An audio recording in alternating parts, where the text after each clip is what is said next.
ರಾಜ್ಯ ಸರ್ಕಾರದ 2026-27ನೇ ಸಾಲಿನ ಬಹುನಿರೀಕ್ಷಿತ ಬಜೆಟ್ ಮಂಡನೆಯಾಗಿದೆ. ಇದು ಸಿಎಂ ಸಿದ್ದರಾಮಯ್ಯ ಮಂಡಿಸಿರುವ ದಾಖಲೆಯ 17ನೇ ಬಜೆಟ್ ಆಗಿದೆ. ಈ ಬಾರಿಯ ಬಜೆಟ್ನ ಒಟ್ಟು ಗಾತ್ರ ಬರೋಬ್ಬರಿ 4.48 ಲಕ್ಷ ಕೋಟಿ ರೂಪಾಯಿ. ಕಳೆದ ವರ್ಷಕ್ಕೆ ಹೋಲಿಸಿದರೆ ಬಜೆಟ್ ಗಾತ್ರದಲ್ಲಿ ಗಣನೀಯ ಏರಿಕೆಯಾಗಿದೆ. ಬಜೆಟ್ನಲ್ಲಿ ಶಿಕ್ಷಣ ಕ್ಷೇತ್ರಕ್ಕೆ ಅತಿ ಹೆಚ್ಚು ಒತ್ತು ನೀಡಲಾಗಿದ್ದು, ಗ್ಯಾರಂಟಿ ಯೋಜನೆಗಳ ಹಿನ್ನೆಲೆಯಲ್ಲಿ ಮಹಿಳಾ ಮತ್ತು ಮಕ್ಕಳ ಕಲ್ಯಾಣ ಇಲಾಖೆ 2ನೇ ಅತಿ ದೊಡ್ಡ ಪಾಲು ಪಡೆದುಕೊಂಡಿದೆ. ಕೊಡಗಿನ ವಿರಾಜಪೇಟೆಯಲ್ಲಿ ಕ್ರೀಡಾ ಪ್ರತಿಭೆಗಳನ್ನು ಪ್ರೋತ್ಸಾಹಿಸಲು ಸುಸಜ್ಜಿತ ಕ್ರೀಡಾ ತರಬೇತಿ ವಸತಿ ನಿಲಯ ನಿರ್ಮಾಣ, ಮಡಿಕೇರಿ ಮತ್ತು ಕುಶಲನಗರ ಪ್ರದೇಶಗಳಲ್ಲಿ ನೀರಿನ ಸಂರಕ್ಷಣೆಗಾಗಿ ಚೆಕ್ ಡ್ಯಾಂ ಮತ್ತು ನಾಲೆ ನಿರ್ಮಾಣ, ಸೋಮವಾರಪೇಟೆ ತಾಲೂಕಿನ ಕಿರಿಕೊಡ್ಲಿ ಕೆರೆ ಅಭಿವೃದ್ಧಿ ಕಾಮಗಾರಿ, ವಿರಾಜಪೇಟೆ ತಾಲೂಕು ವ್ಯಾಪ್ತಿಯಲ್ಲಿ ತೋಡಿಗೆ ತಡೆಗೋಡೆ ನಿರ್ಮಿಸಿ ಕೃಷಿ ಭೂಮಿ ಸಂರಕ್ಷಣೆಗೆ ಅನುದಾನ ಘೋಷಿಸಲಾಗಿದೆ.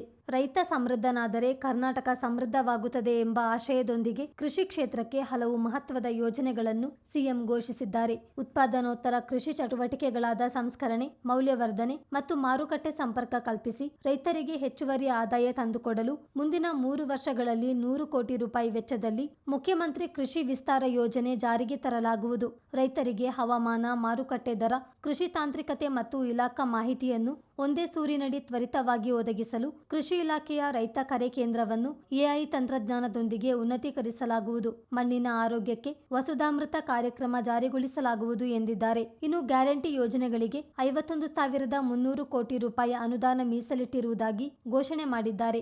ಶಾಲಾ ಕಾಲೇಜುಗಳಲ್ಲಿ ಖಾಲಿ ಇರುವ 15,000 ಬೋಧಕ ಹುದ್ದೆಗಳ ಭರ್ತಿ, ಶೈಕ್ಷಣಿಕ ಮತ್ತು ಸಾಮಾಜಿಕ ದೌರ್ಜನ್ಯ ತಡೆಗೆ ರೋಹಿತ್ ವೇಮುಲ ಕಾಯ್ದೆ ಜಾರಿ, 18 ವರ್ಷದ ಒಳಗಿನ ಮಕ್ಕಳ ಡಯಾಬಿಟಿಸ್ ಚಿಕಿತ್ಸೆಗೆ ಉಚಿತ ಇನ್ಸುಲಿನ್, ಆರೋಗ್ಯ ಇಲಾಖೆಯಲ್ಲಿ ಖಾಲಿ ಇರುವ 2,500 ಹುದ್ದೆಗಳ ಭರ್ತಿ, 38 ಲಕ್ಷ ರೈತರಿಗೆ ಶೂನ್ಯ ಬಡ್ಡಿ ದರದಲ್ಲಿ ₹30,000 ಕೋಟಿ ಸಾಲ, 25 ಹೊಸ ಅಲ್ಪಸಂಖ್ಯಾತ ಮೆಟ್ರಿಕ್ ವಿದ್ಯಾರ್ಥಿ ನಿಲಯ ಸ್ಥಾಪನೆ, 50 ಸರ್ಕಾರಿ ಕಾಲೇಜುಗಳಲ್ಲಿ ಆಧುನಿಕ 10 ಎಐ ಪ್ರಯೋಗಾಲಯ ಸ್ಥಾಪನೆ, ಸಾರಿಗೆ ನೌಕರರ ವೇತನ ಬಾಕಿ ಪಾವತಿಗಾಗಿ 1,271 ಕೋಟಿ ರೂಪಾಯಿ ಮೀಸಲು, ಮಹಿಳೆಯರಿಗೆ 1 ದಿನ ವೇತನ ಸಹಿತ ಋತುಚಕ್ರ ರಜೆಗೆ ಅವಕಾಶ ನೀಡಲಾಗಿದೆ. ಚಿತ್ತಾರ ನ್ಯೂಸ್, ಮಡಿಕೇರಿ.